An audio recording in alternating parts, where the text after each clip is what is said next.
Audio Jungle. Audio Jungle. Audio Jungle. Bonjour Maxine, Salut coach. comment ça va? On ne te présente plus, j'espère que tu as la forme aujourd'hui. Eh ben, toujours la forme. Écoute, et toi? Excellent, pleine forme aussi, au soleil. Et puis ravi de t'avoir aujourd'hui avec moi pour quelques minutes ensemble. Alors, comme tu le sais, les sessions Coach M passent toujours par 3 questions du tac au tac. Là, on n'a pas le temps de réfléchir, tu parles avec ton cœur, tu parles à l'instinct, d'accord? Ok. Est-ce que tu es prête? Ouais. C'est parti. Alors, au hasard, quelle est ta couleur préférée entre ces deux couleurs? Le jaune ou le rouge? Rouge. Ça vient du cœur, hein. Ça vient du cœur. En tant que journaliste, tu préfères interviewer un triple médaillé olympique ou un futur médaillé olympique en devenir, mais avant tout le monde? La deuxième option, un futur médaillé olympique avant tout le monde. Excellent. Enfin, pour toi, le vendredi soir, c'est plutôt tenue de crossfit et sport à donf avant le week-end ou on est déjà la main dans le pot de glace sur le canapé? Ah, pot de glace, carrément. Avec Ben, il est là. Voilà. Moment de relâche, on va dire. Très bien. Écoute, merci pour ces infos. Alors maintenant, comme je le disais, on ne te présente plus, la France entière te connaît. Peut-être la France ne connaît pas la carrière que tu as eue avant. Tu as fait beaucoup d'acrosport. Tu as représenté même l'équipe de France. Tu as fait des championnats de France, championnats d'Europe, des championnats du monde. Pareil en équipe de France de plongeon. Tu as presque été au JO de Rio, on en parlera après. Tu as fait koh et en plus de ça, tu es journaliste et une fille qui a l'air hyper épanouie. Et je suis sûr que la communauté de gens qui aujourd'hui cherchent à s'inspirer de personnes comme toi sera très intéressée d'entendre ce que tu as à dire.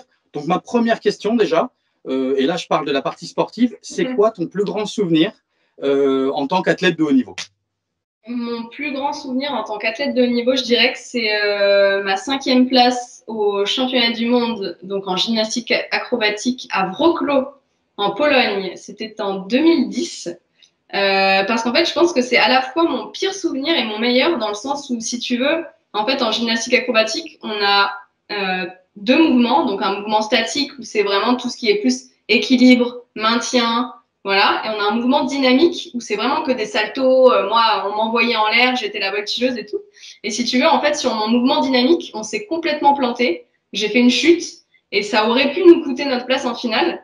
Au final, on s'en est sorti, on va en finale, et en finale, on cartonne tout. Et malheureusement, on finit 5e, j'ai envie de dire malheureusement, parce qu'en fait, en gymnastique acrobatique, c'est vrai que c'est un sport de jugement.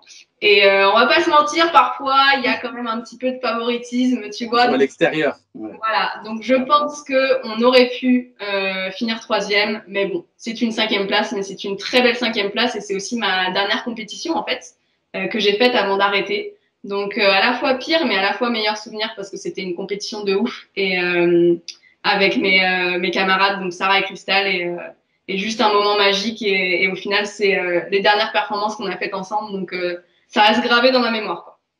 Magnifique, et ça nous met des frissons quand on parle, donc c'est sympa. Si tu devais mettre un mot sur ce qui a fait ton succès dans ta discipline de prédilection, alors tu as eu plusieurs disciplines, mais est-ce qu'il y a peut-être un fil rouge et une chose qui ressort dans ta préparation, dans la manière dont tu abordais tes événements à chaque fois? Et ben justement, tu vois, c'est vrai ce que tu dis. Je pense qu'on a tous une discipline de prédilection. Et même moi qui en ai fait plusieurs, ma discipline de prédilection, c'était l'acrosport, c'était la gymnastique acrobatique, ça, mais y a pas de doute. C'est la discipline qui m'a marqué dans ma vie. C'est la discipline où j'ai les meilleurs souvenirs. Et au plongeon, c'était pas pareil. C'était plutôt comme une reconversion, tu sais, une seconde chance pour continuer le sport de haut niveau, parce que pour moi, quand j'ai arrêté à 15 ans la gymnastique acrobatique, j'avais pas fini, tu vois. Il fallait que je fasse autre chose et que je continue. Mais donc, dans cette discipline de prédilection-là, j'aurais qu'un mot à retenir, c'est travail. C'est travail, parce que ça a toujours été mon leitmotiv, j'ai envie de dire. Et moi, je suis une bosseuse pour tout, en fait, dans le travail. Aujourd'hui, de journaliste, avant, quand j'étais en acrosport, au plongeon. En fait, tu vois, tu as souvent cette question, est-ce que tu travailles ou est-ce que tu as du talent? Ben, moi, je pense que je travaillais beaucoup plus que j'avais du talent. Mais écoute, les deux fonctionnent, et parfois, tu as même les deux. Mais bon, voilà, moi, j'étais vraiment une bosseuse, quoi. Ah, c'est hyper intéressant parce que déjà, tu parles du fait qu'il y a un sport qui était fait pour toi, quelque part, malgré tout ce que tu as fait, il y en a un dans lequel tu as réussi vraiment à t'accomplir. Et ce qui est intéressant, c'est que tu en as fait peut-être un autre après par défaut, parce qu'on oublie de dire que l'acrosport, c'est beaucoup de travail à titre individuel, mais en réalité, c'est un sport d'équipe. Et si Ouais, en effet tes porteurs arrêtent leur carrière, ben, toi, tu es un peu bloqué à cause de ça.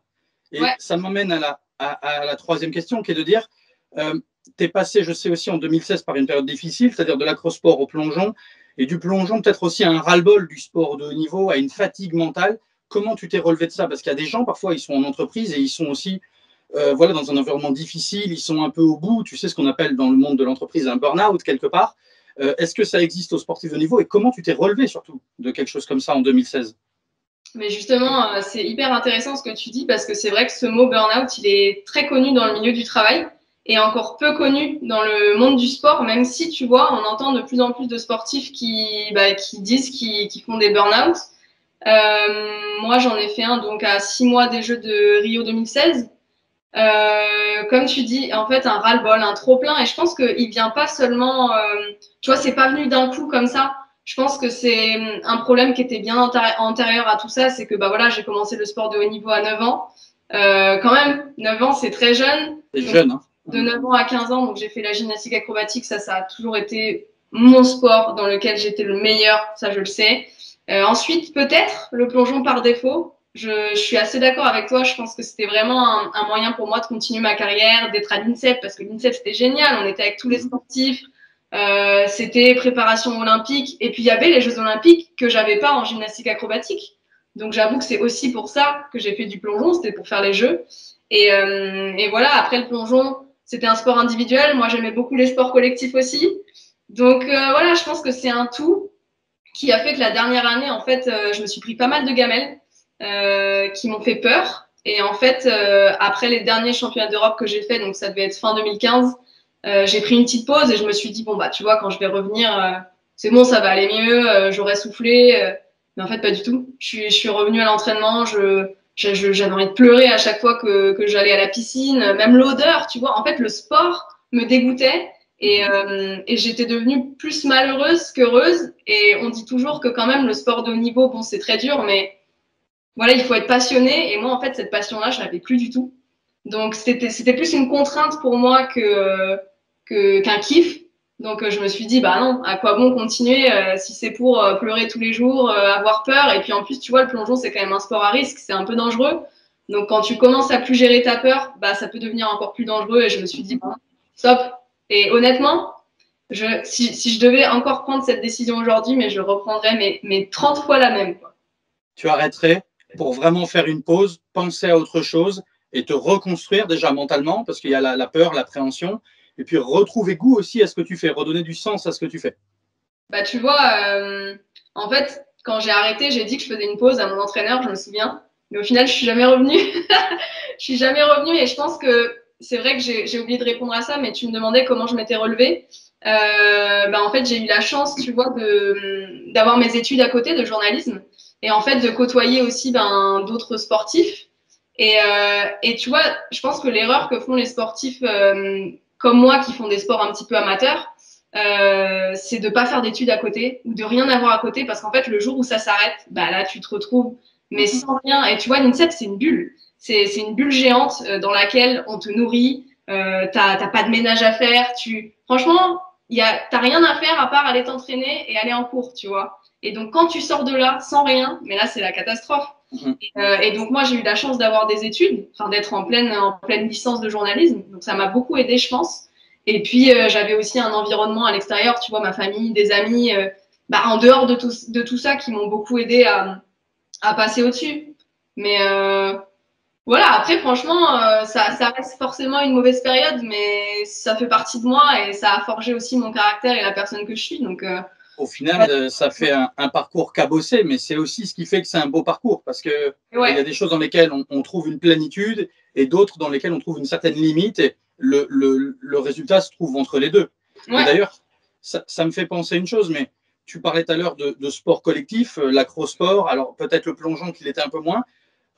Une de tes dernières expériences vraiment marquantes, ça a été Koh Lanta.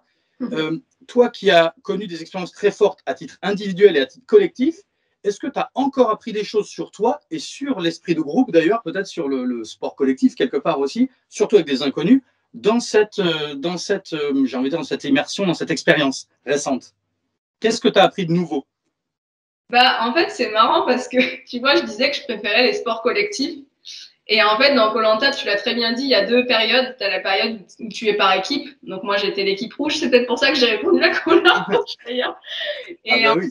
et ensuite, tu as toute la période où tu es en individuel. Et ce qui est marrant, c'est que bah, là, pour ce coup-là, j'ai préféré la période où tu étais en individuel. Parce qu'au moins, tu étais livré qu'à toi-même et personne ne pouvait t'en vouloir si tu faisais de la mouise pendant les épreuves, tu vois.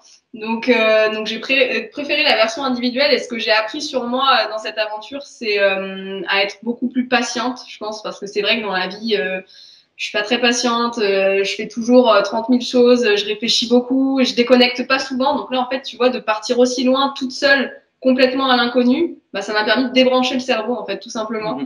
Et aussi d'avoir beaucoup plus confiance en moi parce que je pense que c'est ça qui m'a un petit peu détruit dans mon arrêt de carrière. Je pense que j'avais plus du tout confiance en moi, en mes capacités, tout ça.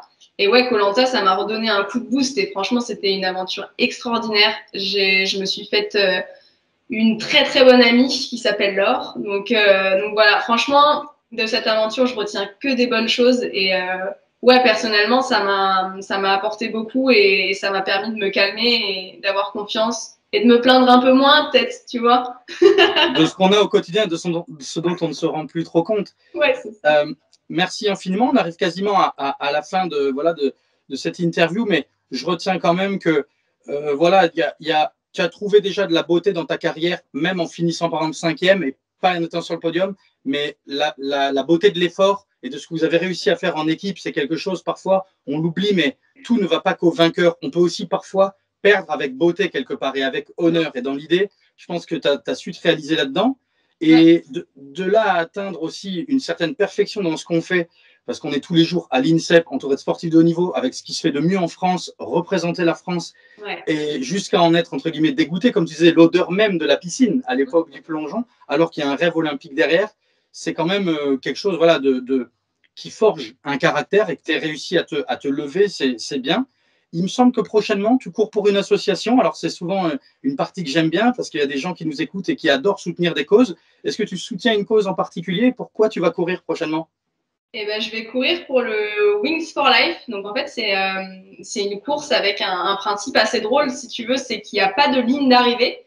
En fait, c'est une catcher car qui part 30 minutes après le départ et qui accélère d'1 km/h toutes les 30 minutes. Donc, si tu veux, dans tous les cas, tu finis par te faire rattraper. C'est la 3e fois que je fais cette course. Et mon record, c'est 16 km. Et en plus, c'est pour la bonne cause, tu vois, parce que en fait, c'est pour aider à la recherche sur la moelle épinière et pour soigner la paraplégie. Donc, en fait, c'est un petit peu courir pour ceux qui ne le peuvent pas, tu vois. Et moi, je trouve que c'est une super cause. C'est une course où il y a énormément d'ambiance quand il n'y a pas le Covid, forcément. Bien Mais là, sûr. ils ont fait ça en mode, tu sais, avec une application et tout, c'est super bien fait. Donc, non, cette course est top et c'est pour la bonne cause. C'est un challenge. Je vais essayer de battre mon record, tu vois. Donc voilà. Très bien. On est tous avec toi. J'espère que tu le feras aussi et ceux aussi pour qui tu le fais. Et j'aime bien cette notion de la voiture qui te pousse à te dépasser un petit peu. C'est ça? Ouais, Donc, tu vois, c'est une course où tout le monde peut y participer, dans tout le monde entier, tu vois. Le départ à Paris, il est à 13h, mais genre à Miami, il est, je sais pas, moi je dis n'importe quoi, mais à 4h du matin. Et non, c'est ouf. Donc voilà, la Wings for Life World Run. Eh ben, écoute, on te suivra de très près. Et enfin, parce que voilà, il est de coutume de savoir un petit peu et d'apprendre. Il y a beaucoup de jeunes entrepreneurs ou de personnes qui sont dans les affaires qui nous regardent. C'est quoi ton mantra? C'est beau ce que je vais dire. T'es prêt ou pas? Je suis prêt à tout entendre. L'échec construit la victoire. C'est beau. Et je trouve que ça correspond très bien avec tout ce qu'on vient de se raconter. Ah, carrément, carrément. Eh ben, je te remercie infiniment, Maxine. Merci d'avoir passé ce temps-là avec nous. Merci, coach. À très bientôt et passe une très belle journée surtout. Toi aussi, ciao. Au revoir.